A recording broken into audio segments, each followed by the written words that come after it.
My name is Paul Morani, and I'm an actor, and I play in the movie La vie avec mon père, Life with my father. I think in the mainstream media encourage a certain form of atomization of the individual and not a participation in the world, and fear also. The sense of community is not there anymore so much.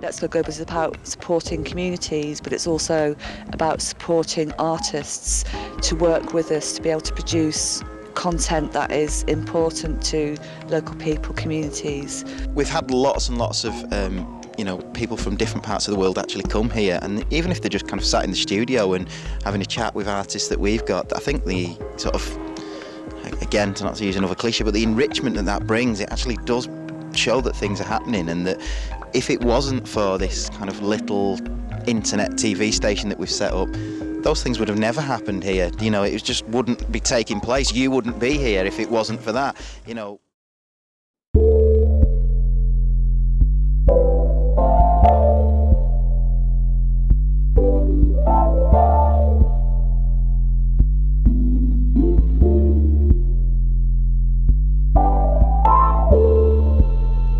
We work with the community, mostly with young people, in a sense that we'll do DJ workshops, we'll do graffiti workshops, that sort of thing, engaging young people in positive activities. So it might be disaffected young people, or just young people who need positive outlets. I like working with young people anyway, and I've got a passion for working with young people that need positive outlets. And I can see sometimes they just need direction. A lot of the young people are more onto that, then they've got a lot of opinions to raise and a lot of social issues to raise as well through music.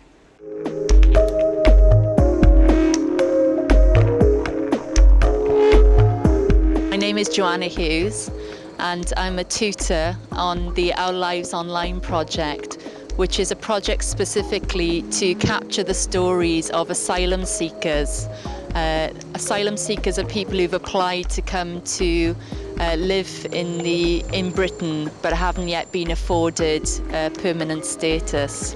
So they're kind of in transit, in limbo. So our project is to capture the stories of them, what their journey was like, what they're finding here.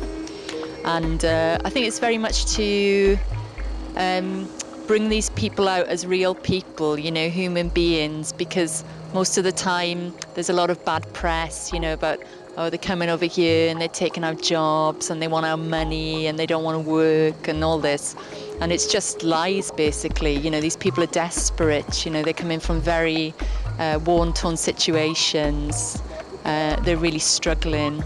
I mean, at the moment, it's just basic education. So at the moment, we're showing them how to use the internet. We're showing them how to get computer skills. A lot of them don't have those kind of skills from where they come from. So, you know, in having access to the internet, they'll be able to open up to another world. And some of them are using it to keep in touch with home, to listen to the radio, things like that.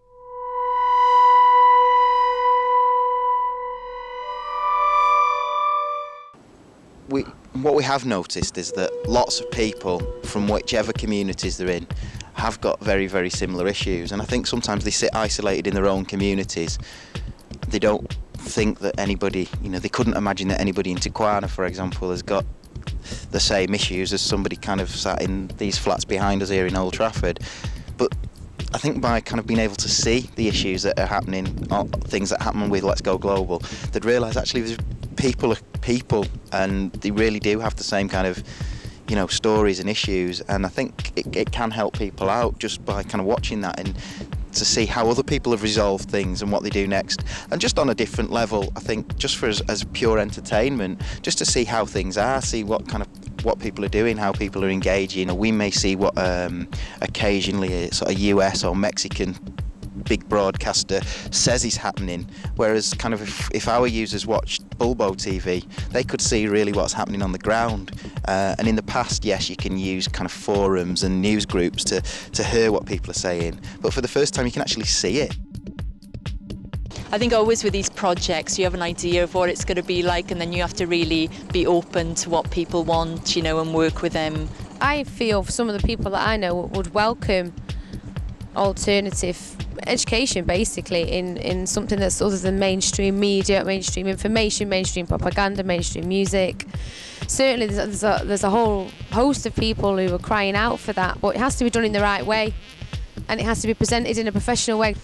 There's a lot more young people now and more socially aware, I think, than ever before.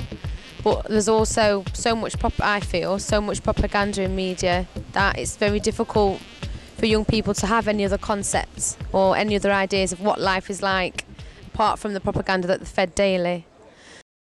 I think the industry's just really interested in pushing things like IPTV and web streaming, just to sell them more products and to just give them another way of viewing mainstream channels with exactly the same content on. It's just another way of, you know, bringing end users in.